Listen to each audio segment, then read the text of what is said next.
Hey, welcome back. Let's build a fence for the router table.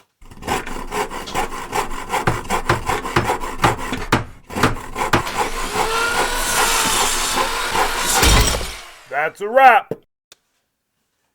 If you saw my last video, then you know I am done with my original router table and that now the router is in the wing of my table saw. This, just a piece of plywood with a hole drilled in it, was my original router table fence. The hole was just so it could be past the edge of the router bit, and I would just clamp it down to the router table wherever I needed it. But, new router table, new fence, better idea. I'm actually building this out of scrap in the shop. The old tabletop to the router, the fence to the old router, and then one extra piece of plywood that I found already in the shop. This just needs to get ripped down to about 4 inches wide, and then I'll show you more. And feel free to leave a comment down below about how unsafe it is. I don't have eye protection, ear protection, lung protection. I got no protection right now.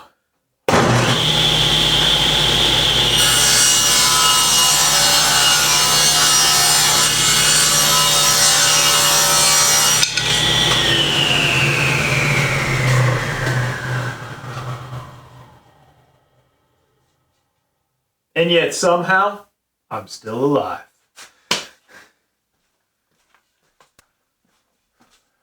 Gonna knock some corners off with the miter saw. I'll explain more in a moment.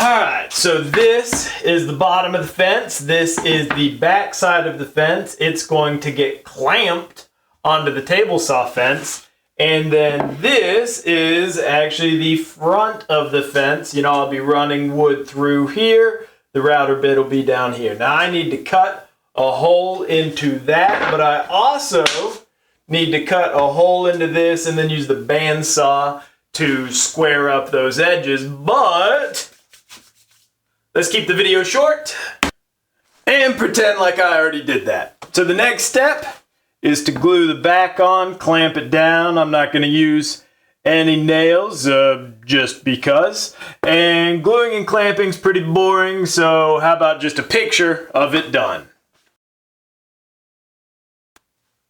The next step is to glue in these blocks here that are really just kind of spacer blocks between the back and the front. Again, I'm going to do that off camera because gluing is pretty boring, pretty slow, and I need to make sure that I get these really clamped in tight to keep everything perpendicular. Now, I also am going to be gluing these pieces to each other. This is going to go closer into the router bit, and one is shorter than the other because I've got this piece that's going to make up that difference. Now this angle is 30 degrees, so I cut that at the miter saw. But to get the 30-degree bevel on this piece, I did that at the table saw. And then this is like a 2-inch hole saw that I've got in the middle. That'll make more sense before the project is done. So back to gluing.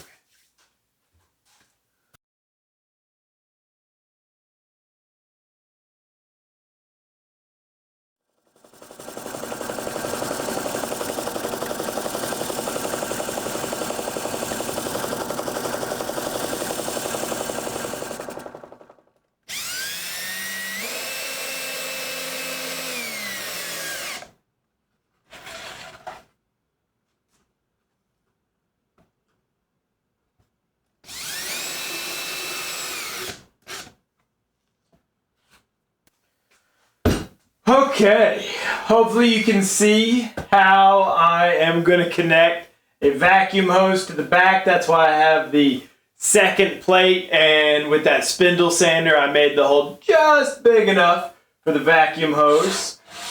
Screwed that on in case there are issues with it. Maybe that plate breaks and I need to replace it.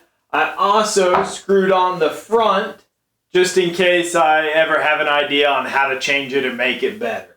So let's take it over to the wing and the table saw, my new router table, and put it to use.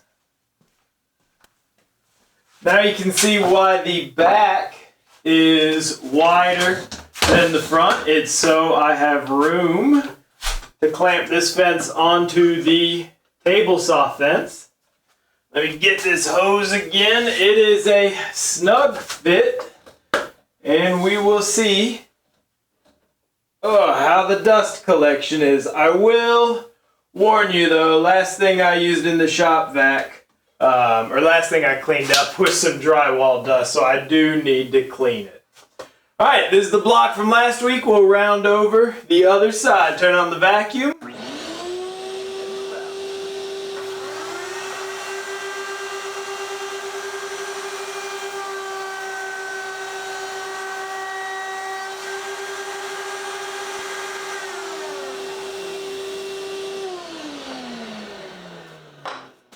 Well, I am happy with that. Hardly any dust came out. Now, honestly, the fence isn't really important with a bit that has a bearing, but that dust collection is awesome. If you enjoyed this video, don't forget to like, comment, share, and subscribe.